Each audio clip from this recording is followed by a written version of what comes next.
Es un gusto tener a nuestro invitado de siguiente página, a Robert Acosta de Argentina. Él es un pastor ya de varios años y se graduó de Cristo para las Naciones estuvo aquí con su esposa, sus hijos. Sí. ¿Cuántos años que te graduaste, Robert? Que me gradué hace 7 años. 7 años. 7 años. Y terminando, ¿te regresaste inmediatamente o estuviste aquí un tiempo? Quedé aquí haciendo un año de pasantías y luego sí regresé. ¿Y cuál fue tu experiencia al regresar a Argentina? Bueno, las experiencias fueron muchísimas. Uno es haber estado aquí en Cristo para Naciones, es como un oasis, ¿no?, en medio del desierto. Y también aquí, además de todo lo que he aprendido en las clases, también he experimentado uno de mis desiertos más grandes. ¿Al mismo tiempo? Al mismo tiempo.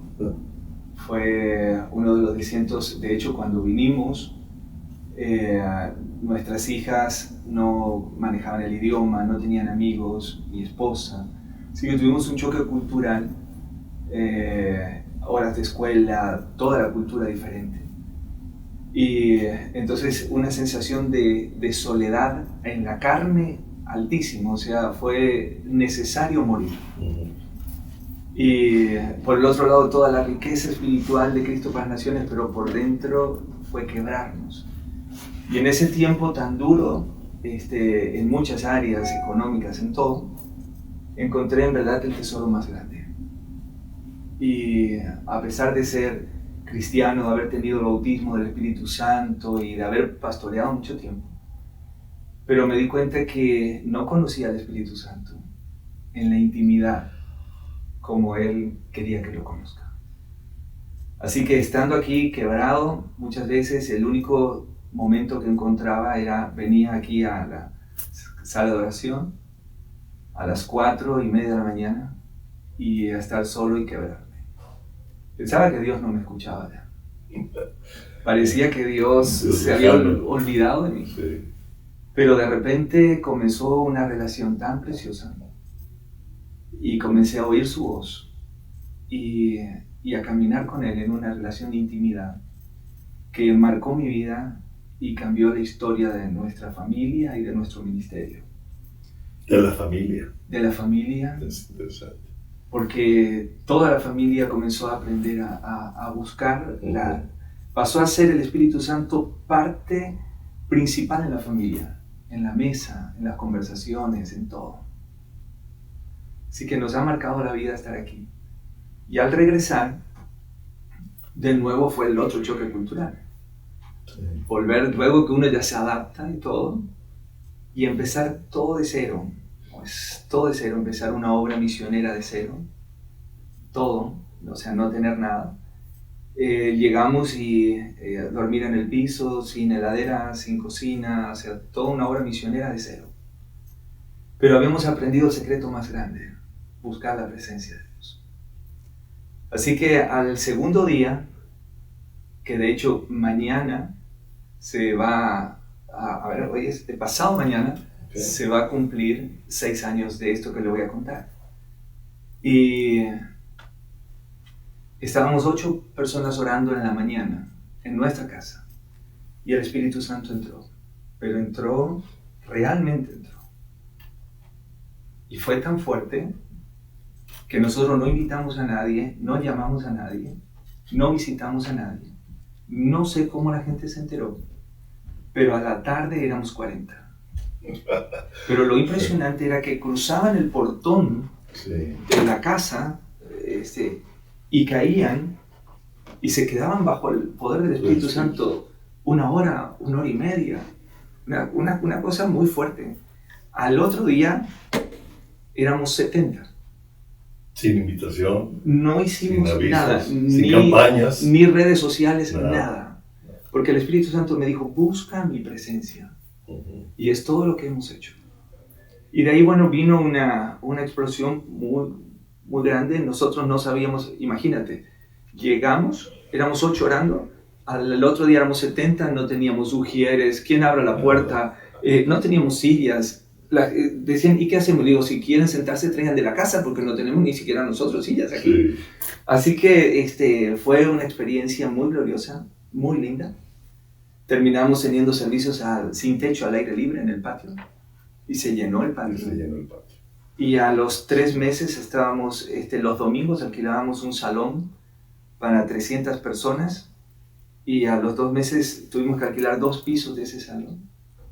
Y a los 6 meses, a los 7 meses, ya tuvimos que tomar un lugar para todo el tiempo. Y eran con una capacidad para 600 personas. Pero en un año tuvimos que ampliarla 2 veces. Y al otro año el Señor nos dio un teatro con 2 pisos y también se llenó. Y luego el año antepasado nos dio un lugar ya para casi 1500 personas y también se llenó, así que este año tumbamos una pared y ahora estamos de punta a punta. Pero la multitud no es la clave. ¿Cuál es la clave? Voy a compartir algo que me ha pasado y de ahí saqué esta enseñanza. La popularidad es lo que la mayoría busca. Uh-huh. Pero la popularidad es enemigo de la intimidad. Porque la intimidad te hace estar a solas y la popularidad te hace estar con todos. Sí. Cuando uno busca a Dios, por la popularidad va a llegar. Y van a llegar las multitudes y la gente, y van a recibir, Señor, quiero una iglesia de 1000, de 2000, de 3000, y la multitud va a llegar porque es lo que pido. Pero cuando pido estar con Él y conocerlo más a Él, las multitudes te siguen, tú no lo buscas. Es lo que Jesús hacía. Uh-huh. Él estaba con el Padre en el secreto, la gloria venía sobre Él. Y cuando Él se movía, las multitudes lo buscaban. Uh-huh. Cuando uno busca el secreto, la intimidad con Dios, las multitudes van a llegar. Pero hay que cuidar el secreto, porque si no se vuelve tu enemigo la multitud. Uh-huh. Muy de acuerdo. Y un día estábamos en el culto y éramos, no sé, unas 200, 300 personas y uno ya va identificando a la gente. Entonces, no vino fulano, sultano y comencé a preocuparme. ¿Por qué no vino este y el otro? Y en vez de llegar con gozo al culto, comencé a tener tristeza. Sí. Buscándolo, el que me falta, la oveja perdida. Y me di cuenta que mi mirada ahora estaba en la gente. Uh-huh. Cuando recién comenzamos, mi mirada solo estaba en Él. Entonces hice algo que me ayudó. Y puse una silla, porque yo dije, yo soy como cuando en la escuela van los papás, el niño puede haber 1000 personas mirándolo al niño en el teatro, pero el niño solo busca a su padre. Sí. Y cuando ve a su padre, no importa que todos los demás no estén, porque su padre lo está mirando. Uh-huh. A él le importaba solo que el padre le mire. Entonces puse una silla en la iglesia y puse reservado en la primera fila. Sí. Y me dijeron, pastor, ¿para quién es esa silla? No se preocupen, déjenlo ahí. Ay, que nadie se siente. Sí. Sí, yo sé que... Si todas las sillas estaban llenas o todas estaban vacías, a mí no me importaba. Si el músico llegó a horario o no llegó, no importa. Pero me importaba que quien tuviera que estar ahí esté. Y hoy seguimos haciendo lo mismo. De hecho, puse una silla luego en el altar. Sí. Y le digo, Señor, es todo lo que importa que tú estés. Y si Él está, todo lo demás ya es añadidura. Añadidura. Todo es añadidura. Así que estamos viviendo un tiempo muy glorioso. ¿En qué ciudad estás? Estamos en Resistencia. Resistencia. Resistencia, la provincia se llama Chaco. Uh-huh. Y estaba observando tu libro que me mostrabas estos días y hay muchísimas riquezas allí. Y de hecho, luego que hablamos, platicamos, el otro día fui y casi no puedo dormir a la noche, escribiendo y meditando, porque las riquezas del Espíritu no tienen un valor. No tienen valor. No hay cómo cuantificar lo que el Espíritu Santo te da. Y lo que tú aprendiste en 50 años, y me lo transmites en 3 minutos. Sí. Esa riqueza no se puede comprar. No. Por eso cuando uno tiene sabiduría, lo tiene que aprovechar. Yo recuerdo hace como 6 años que tú venías aquí a la oficina a entrevistarte, a hacerme preguntas. Y para serte sincero, algunas veces decía, yo no sé qué trae Robert, pero tiene ganas, ¿no?, de aprender. Y hablábamos. Y yo veía que tú apuntabas. ¿Sí? Y antier que nos vimos, y dentro de la plática yo decía algo, como tú decías algo, y lo que yo decía algo, que para ti era algo fresco. Que tu computadora, dije, sigue con el mismo espíritu enseñable. Y me dio mucho gusto, porque yo siempre he creído que el momento en que dejamos de aprender, comenzamos a morir. Así es. Siempre tenemos que estar ansiosos o anhelantes de una nueva revelación que se va sumando a la anterior. Y parte del conocimiento que teníamos va siendo desechado porque era un conocimiento intelectual más que una revelación. Entonces ese constante crecimiento que sigo viendo en ti, a mí me edifica. Me edifico. Gracias por compartirlo. Pero no es algo intencional. No. Es una realidad. Y de hecho, cuanto más vemos la gloria de Dios, esto no es una frase filosófica, es una realidad, nos damos cuenta que menos sabemos.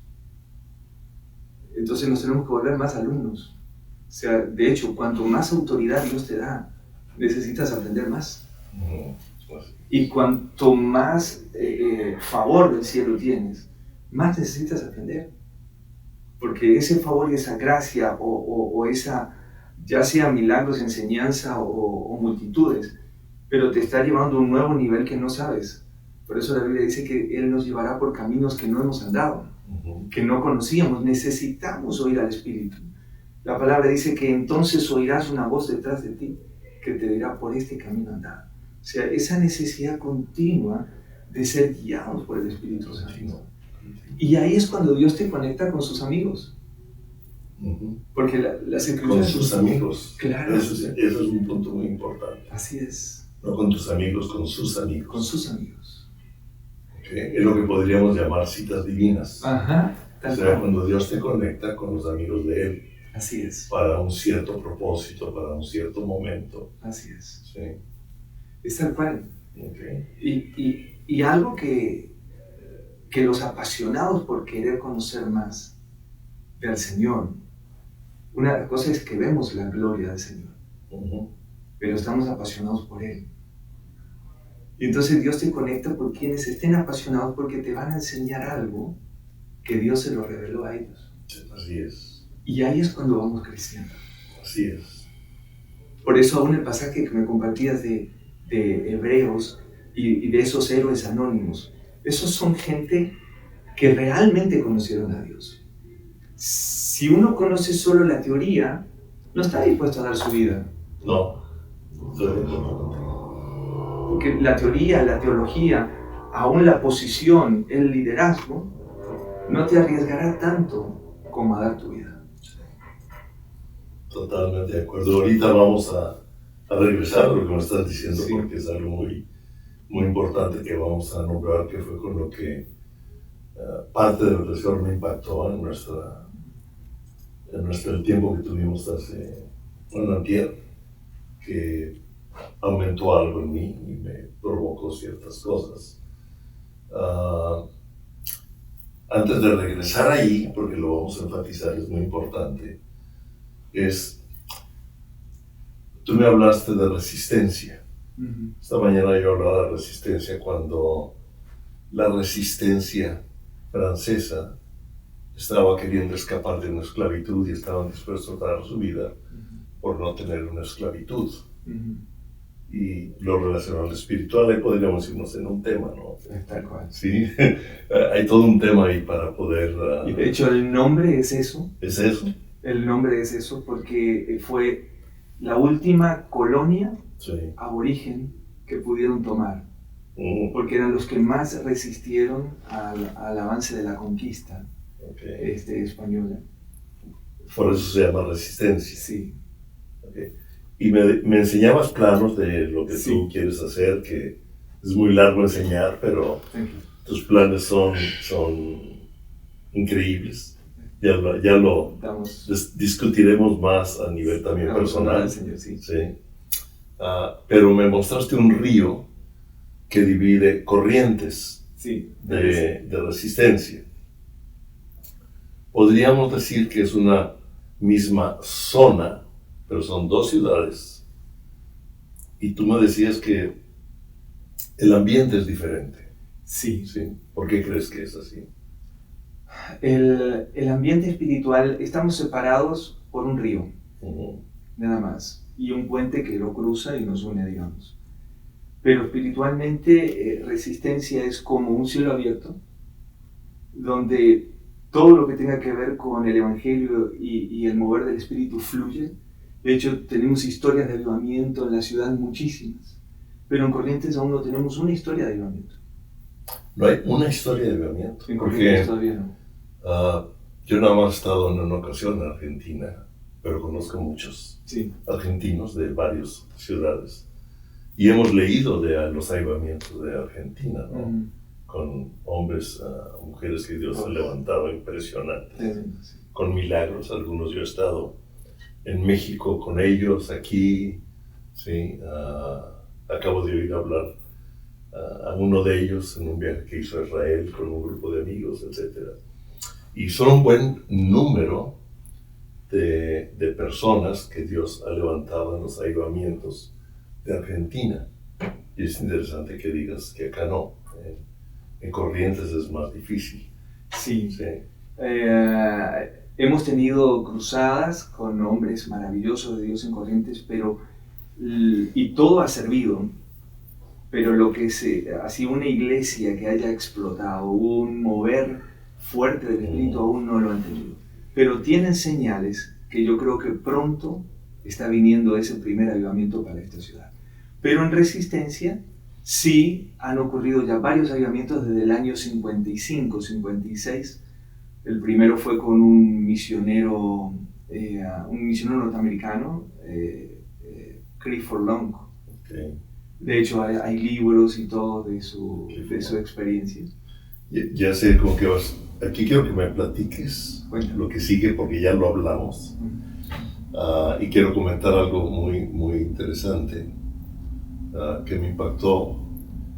Antier que estábamos hablando, llegó un momento, yo te regalé el libro, Héroes Anónimos, empezamos a compartir temas de él, después también de oír lo tuyo, etcétera, etcétera. Pero hubo un momento en que el Espíritu Santo nos arrebató, yo ya no podía hablar. Ya no podía hablar, pero no podía hablar.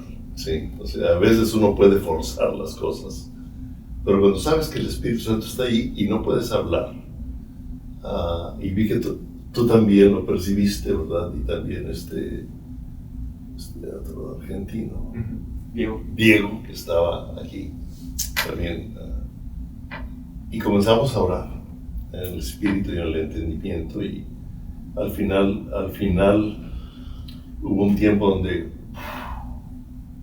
nos quedamos callados, recibiendo. Y en ese momento yo te hice una pregunta, porque el Espíritu Santo me puso que en Resistencia había un pozo o un inicio que era algo de lo que provocaba el mover del Espíritu. Y yo te pregunté que si había existido algún derramamiento de sangre. Y tú me dijiste que sí. Ahora platícame, porque se une a lo de lo del misionero. A lo del misionero, sí. Bueno, este misionero, Clifford Long, él fue en reemplazo de otro misionero que había ido primero y había enfermado. Entonces él tomó el lugar en la iglesia, sintió el llamado y se fue.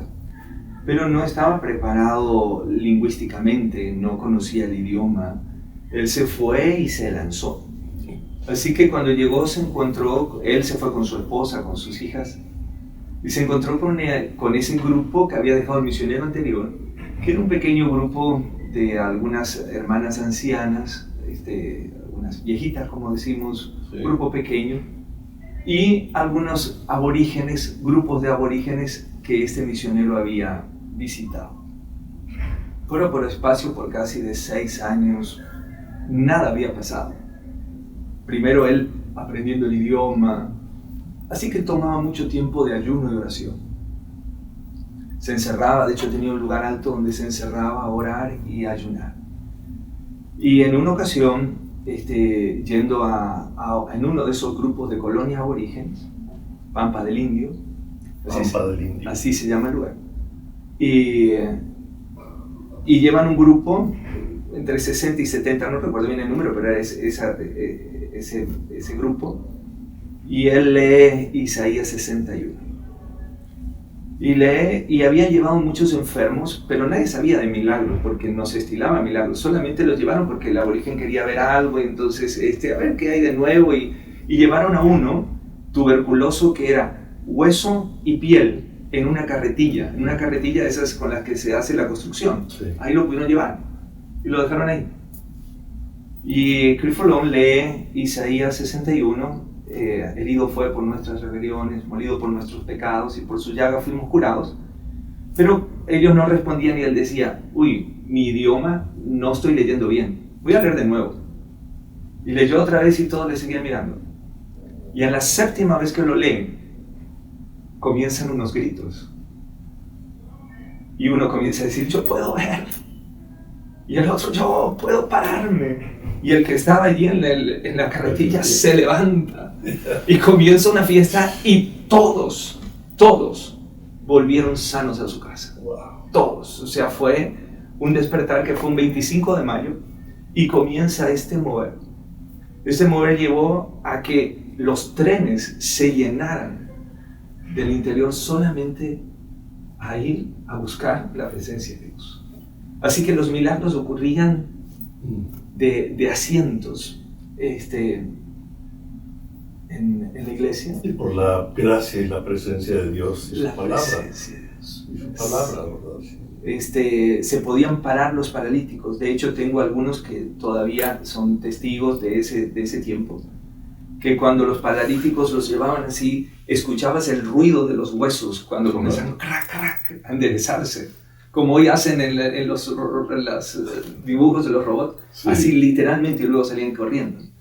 De este avivamiento escucha un aborigen que estaba en una ciudad que se llamaba Las Lomitas. Está un poco más arriba, es el Gran Chaco, pero es una ciudad. Y él se camina casi un mes, camina a lomo de burro hasta llegar a la ciudad.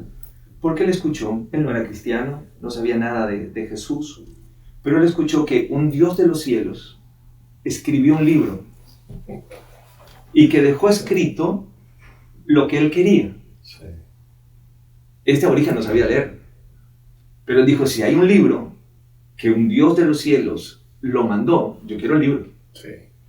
Así que él llega, le dan el Nuevo Testamento, le predican, le dan una Biblia, y ya se queda casi un mes. Esto que les estoy contando está en un libro de historia que publicó el gobierno de la nación argentina que se llama Memorias del Gran Chaco. Es interesante que hay un libro de historia que registra. Sí. O sea, realmente hay un modo de entender la historia de una región, la historia de un país, para entender un caminar de Dios y un propósito de Dios. Así es. Para ese país, ¿verdad? Así es. Ajá. Así es. De hecho, yo creo que como el propósito, y lo decías, el propósito de Dios para cada nación, para cada ciudad, es único. Es único. Yo así lo creo. Sí, y si nosotros podemos mirar un poquito la historia, vamos a ver qué es lo que Dios ya empezó a hacer. Ver en qué lugar se pudo haber truncado y cómo podemos montarnos de nuevo en ese carril para seguir la historia. Y continuar el propósito de Dios con la nación. Así es. Y así lo veo, y precisamente por eso yo te decía, en este, que yo le llamo libro, Ajá. ¿sí? Héroes Anónimos, un libro con formato de revista para hacerlo más rápido, más, Sí. más intenso, más... yo platicaba con Carlos y contigo hace un rato de que realmente, aunque aquí hablo de México en los tiempos de Dios, realmente lo único que hablo de México es esto. ¿Sí? Lo demás es para todas las naciones. Y es muy interesante porque aquí, al ver algo de la historia de México, Dios me revela cómo Dios se le ha revelado a los aborígenes también. Sí. Y las profecías bíblicas lo hablan, como Dios les reveló a aborígenes. Y por eso me atreví a mencionarlo aquí, cómo vio a los mexicas para encontrar, donde encontraran un águila devorando una serpiente parado sobre una roca con un nopal, y el escudo nacional tiene unas guirnaldas, pero no voy a hablar de todo eso, pero está aquí. Wow. ¿Sí? De la importancia, y hablo como el himno nacional de México, es un canto profético realmente. Wow. Es impresionante si lo aprendemos. Pero viéndolo dije, es que realmente, y como lo menciono aquí, cada nación tiene un tiempo de Dios, tiene una forma de Dios, tiene un propósito, porque inclusive va a haber un juicio a las naciones.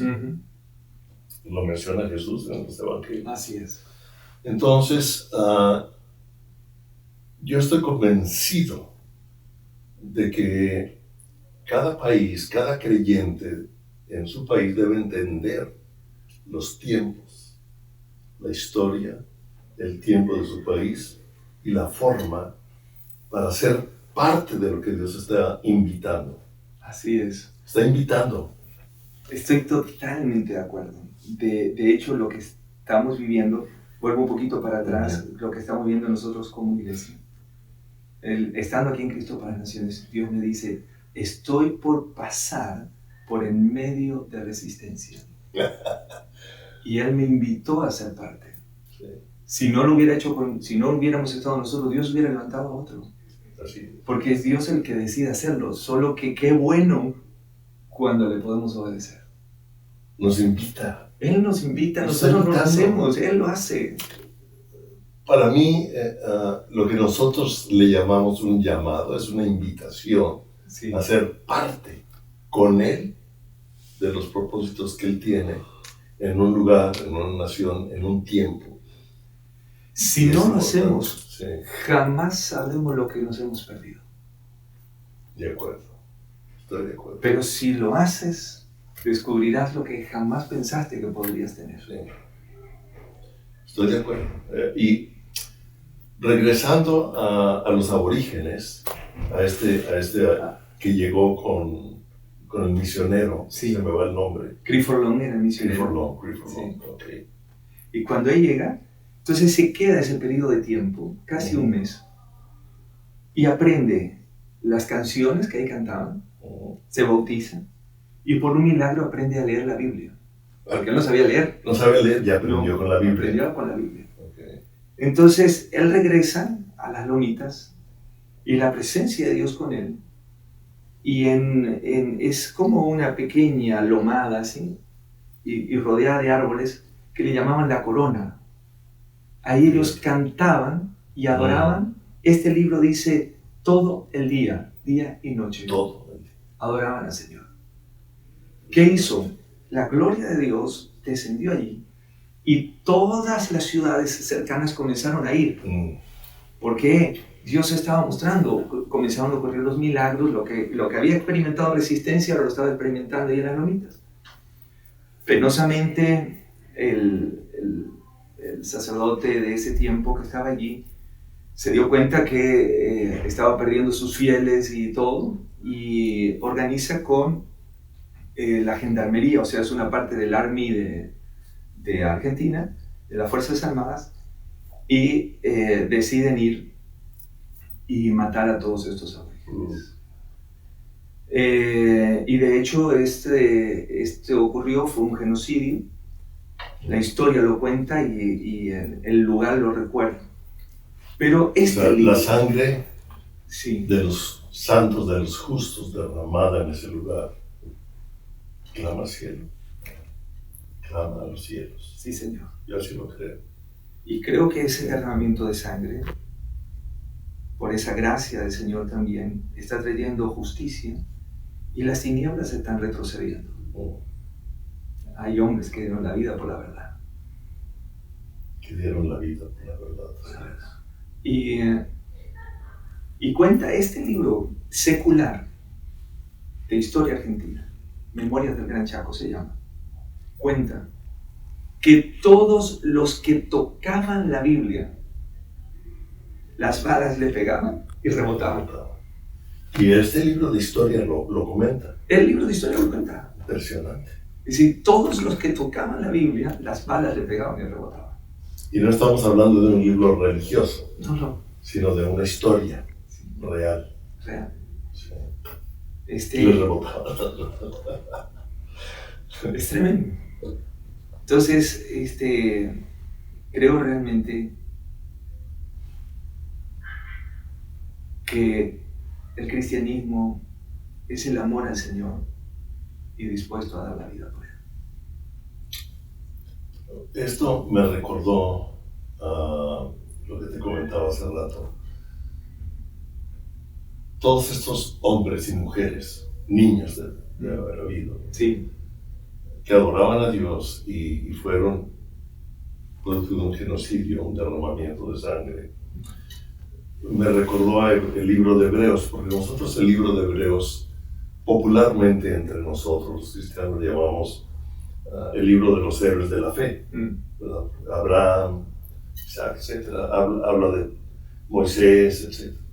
Pero al final viene que, pero aún hay muchos, nos dice, sí, podríamos nombrar más, ¿verdad? Dice, pero hay muchos más que fueron perseguidos, que sufrieron hambres, que fueron aserrados, ¿sí? Y forman parte de esos héroes. Entonces, todos ellos que no tienen nombre en la Biblia, y nosotros nos guiamos normalmente por las historias que Dios nos deja escritas, por las experiencias de hombres y mujeres en su relación con Dios, para que nosotros aprendamos. Pero ahí hubo muchos hombres y mujeres que no habían sus nombres, pero Dios nos hace ver, para entender muchos héroes anónimos. Así es. Y como yo nombro en mi libro, un héroe anónimo es aquel que es conocido en el cielo, aunque no sea conocido en la tierra. ¿Sí? Y un héroe es alguien que está dispuesto a dar su vida por lo que cree en medio de las adversidades. Y yo creo que Dios está levantando un avivamiento con muchos héroes anónimos. Amén. Tú me platicabas cómo el presidente Trump hablaba en las Naciones Unidas de que es el año en que más... En este tiempo es el tiempo en que más mártires cristianos, o sea, mayor cantidad de asesinatos a cristianos en toda la historia de la humanidad es esta. Fíjate.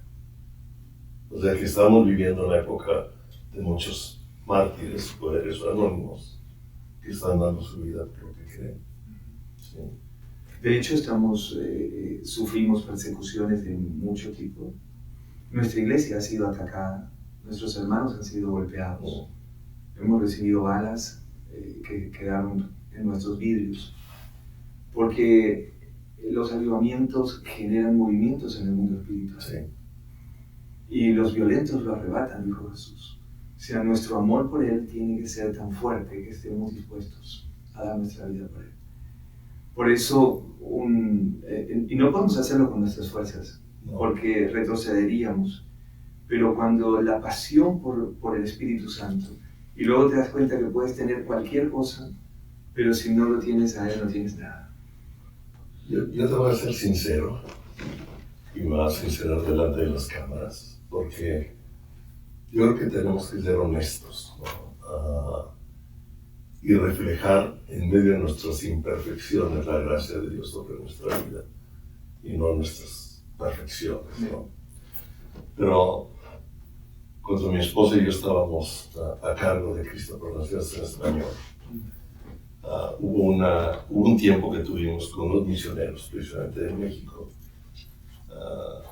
Ken y Susan Green, que siguen allá en México, hombres apasionados por la presencia de Dios, apasionados. Me encanta estar con él porque me desquicia, ¿no?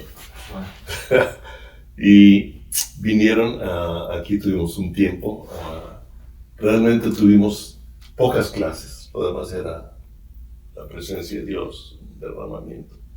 Pero hicimos una noche profética y empezamos a orar. Los alumnos que quisieron ir, porque no era obligatorio, era un programa que decidimos hacerlo ahí. Y me acuerdo que estábamos orando y una muchacha de ellas, puertorriqueña, llena del Espíritu, nos da una palabra que me espantó. Y dijo, Dios está llamando a muchos a estar dispuestos a ser mártires en esta época. Den un paso al frente los que están dispuestos. Yo te voy a ser sincero, yo no estuve dispuesto a dar el paso. Porque en mi naturaleza no estoy dispuesto a morir. ¿Sí? Lo sé. En mi naturaleza, como decíamos, no nos gusta sufrir, no queremos morir, no queremos sufrir. Y ser mártir es sufrir. En una clase que tuvimos aquí, mi esposa y yo, el maestro Sarlengo, él hablaba de los mártires al hablar de la historia de la iglesia y lo hablaba en tal forma como que vivía un gozo. Y decía, yo no puedo vivir el gozo de unos mártires, ¿no? O sea, va en contra de mi lógica, va en contra de mi humanidad, ¿no? Pero estoy entendiendo, conforme más he entendido la gracia de Dios, y Él nos dijo ahí, era la gracia de Dios sobre sus vidas, lo que les permitía ser mártires. Así es. Y ahorita conozco gente, tengo el hijo de unos amigos, él ha sido misionero en México, él nació en la Sierra de Chiapas. El primer idioma que aprendió fue el chol, siendo hijo de americanos. Wow. Cuando yo lo oí hablar y lo vi con ojos azules, güero, y hablar como indígena mexicano, dije, ¿y este quién es, no? Su hijo se fue de misionero a Irán, no, a Irak. Y estando dando clases en la escuela, uno de los alumnos entró y mató a su compañero de cuarto. Ellos cristianos, ¿verdad? Este muchacho se regresó, no sé si a Irán o a Irak. Es una era enorme, es impresionante. No puedo dar nombres, ¿verdad? Sí. Él nos ha pedido que se mantenga en secreto. Lo hemos apoyado, oramos por él. Pero yo estoy viendo que Dios está levantando héroes anónimos por muchos lados.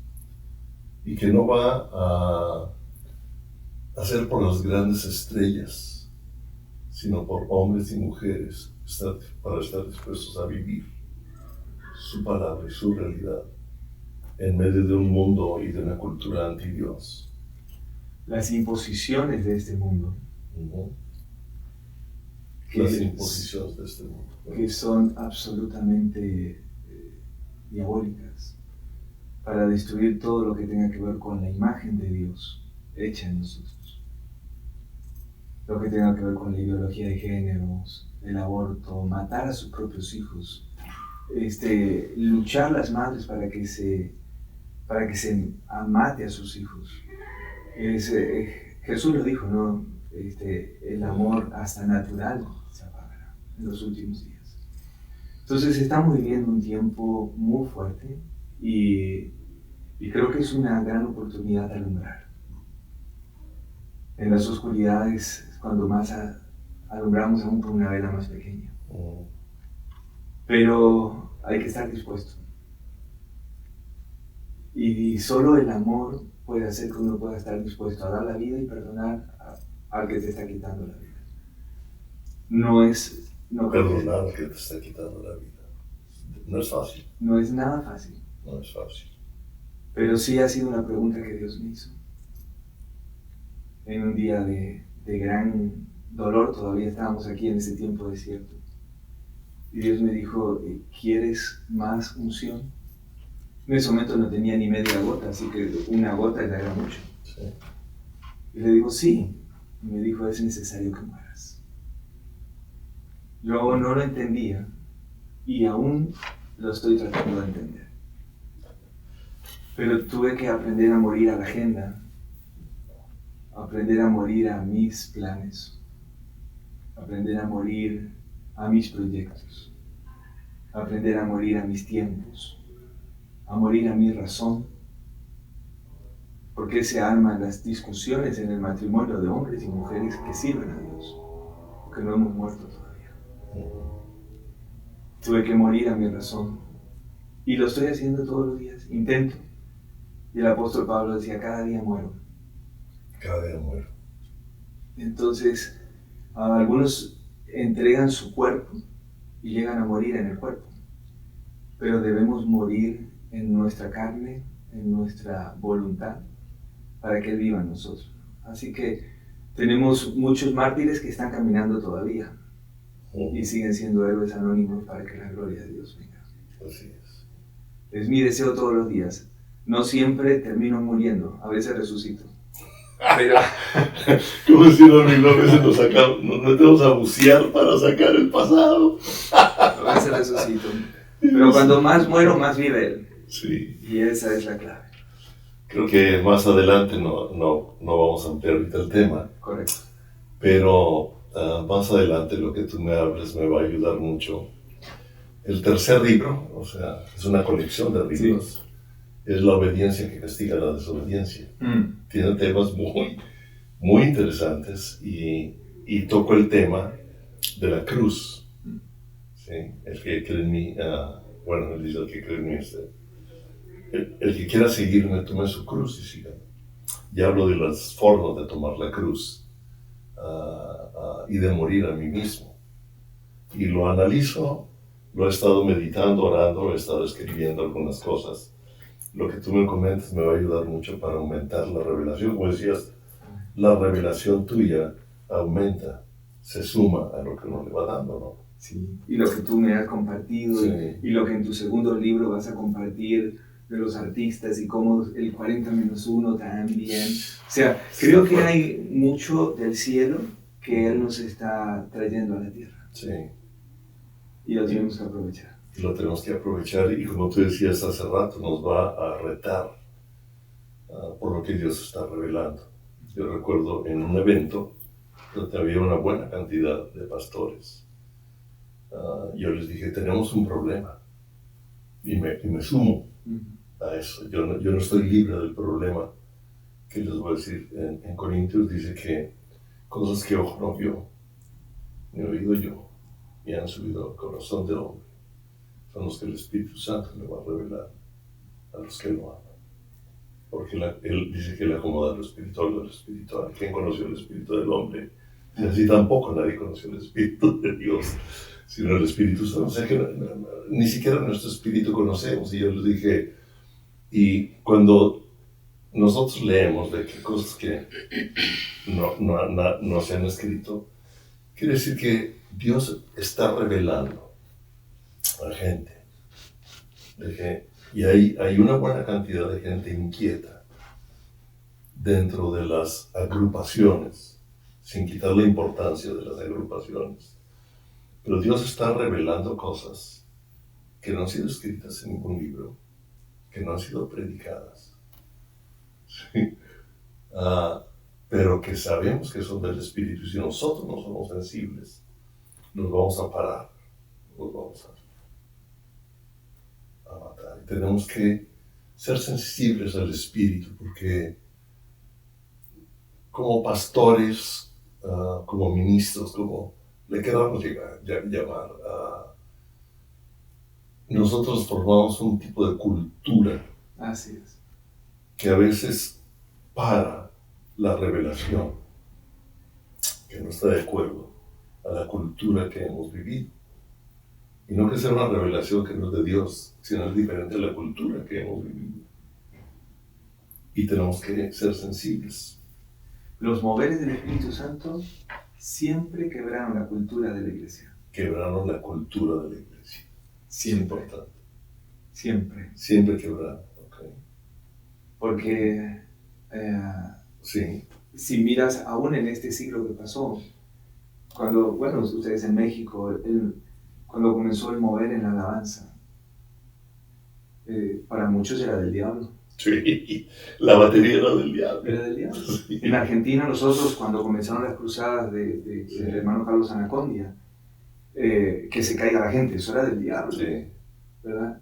Entonces, y de ahí la prosperidad y de todo un poco. O sea, cualquier mover, las liberaciones, todo era del diablo. Entonces, cualquier cosa, de hecho, Jesús haciendo milagro para los judíos del tiempo, eso era del diablo. O sea, cualquier movimiento nuevo que el Espíritu Santo trae rompe y quiebra la estructura religiosa, y la estructura religiosa combate lo nuevo. Combate lo nuevo, lamentablemente. Por eso es que tenemos que ser sensibles, porque a veces, queriendo defender como Pablo, entristecemos al Espíritu. Sí, entristecemos al Espíritu. Y debemos cuidar. Aún ni siquiera hablar, porque si es algo del Espíritu, dijo, nadie lo va a poder detener. ¿Verdad? Entonces, tenemos que ser cuidadosos, porque si no lo hace con nosotros, Dios lo va a hacer con alguien, porque Él está deseoso de hacerlo, eso es su plan. Y lo va a hacer. Él lo va a hacer. Lo va a hacer. Lo va a hacer. Robert,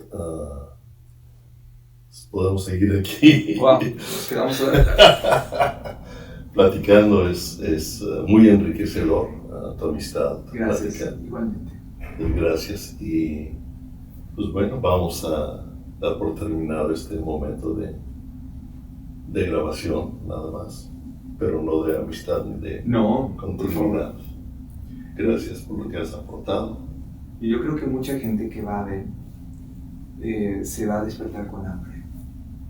Y despertar el hambre y la pasión por conocer más de Dios y por la intimidad con la presencia del Señor es una de nuestras misiones en este tiempo también. También hay que despertar al que está fuera de la iglesia, despertar el hambre del que está adentro, para que llegue hasta la meta que Dios tiene. Así que gracias por este programa, y creo que va a ser muy útil estas series, digamos, y todos los que puedan llegar a venir, y cada una de estas riquezas del Espíritu creo que va a ser muy productivo, no solo para nosotros, sino lo que dure el tiempo en que la gente lo pueda.